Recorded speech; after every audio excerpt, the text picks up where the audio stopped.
Hello everybody and welcome back to our Fast Fact series. I'm Ted, your host, and this Fast Fact is going to detail the rise and the fall of Joseph McCarthy. Now, Joseph McCarthy was a senator from Wisconsin.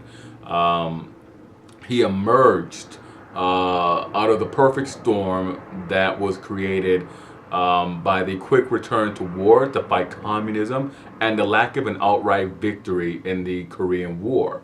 McCarthy he saw the political benefit in attaching himself to the fight, or at least to the ideology of being a hardliner against communism, had been a Cold War hardliner, as we label it. McCarthy rode the tailcoat, so to speak, of two political phenomena. One would be the rapid rise of Richard Nixon. Nixon, like McCarthy, was a newcomer to the political scene. McCarthy was elected. He was elected in 1946, and so was Dick Nixon.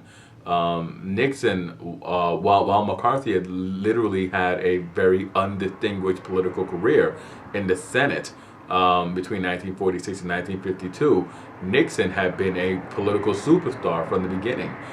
He very quickly became a member of the House Un-American Committee and sort of rode the image, the public image of being a Cold War hardliner to re-election to the House in 1948 and to a Senate seat in 1950. And in 1952, his reputation was so great, his political clout was so great, that he was tapped to be Roosevelt's vice president. And that was saying a lot because, again, not Roosevelt, I'm sorry, Eisenhower. He was tapped to be Dwight Eisenhower's political sort of, not, I don't want to say mentor, but to be his running mate in the 1952 election. And again, Eisenhower was a general. He was coming straight from decades-long military service. He didn't really have the political background, the political pedigree, and it was thought that Dick Nixon would provide that, along with the very public, the very personal, hardline communist stance.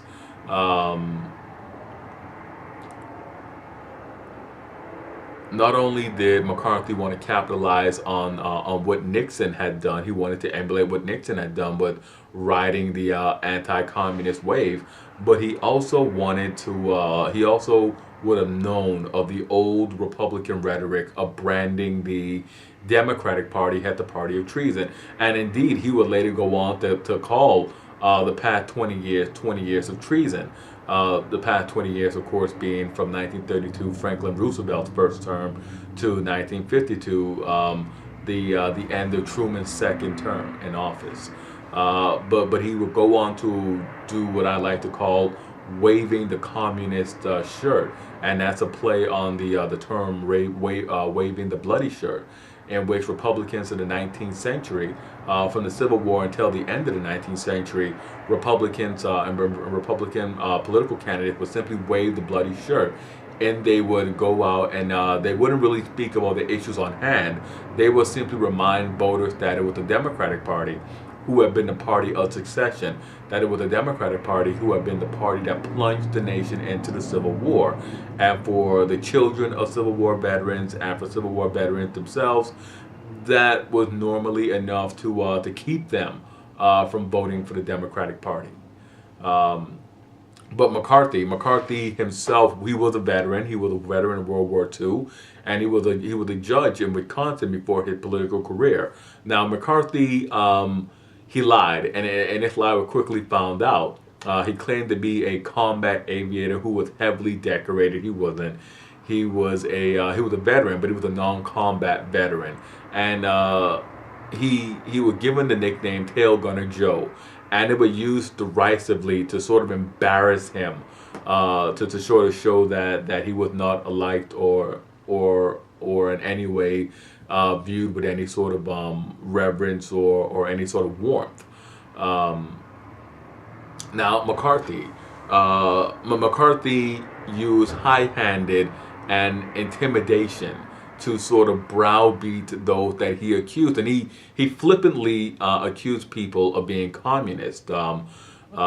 Persons such as his fellow senators, Millard Tydings, a Dixiecrat senator from Maryland.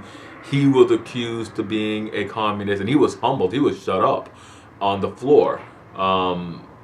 He accused George Marshall of being a communist. He even accused President Harry Truman of protecting known communists within the State Department. And this again is a hint at the Alger Hiss trial.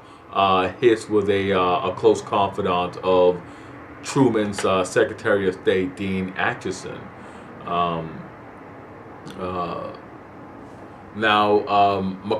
McCarthy, he fell from grace. He fell from power with the Army trials, the Army communist hearings, and these were among the very first of congressional hearings to be broadcast over the new medium of television. And just as the radio had revolutionized politics in favor of Franklin Roosevelt, so too did the television influence the political future and the political landscape against Senator McCarthy. His supporters and all viewers got a chance to see just how high-handed his message had been, how flippantly he made his accusations, and how baseless these accusations were. He had embarked on this campaign against the Army to discredit several Army leaders and to enhance his own reputation.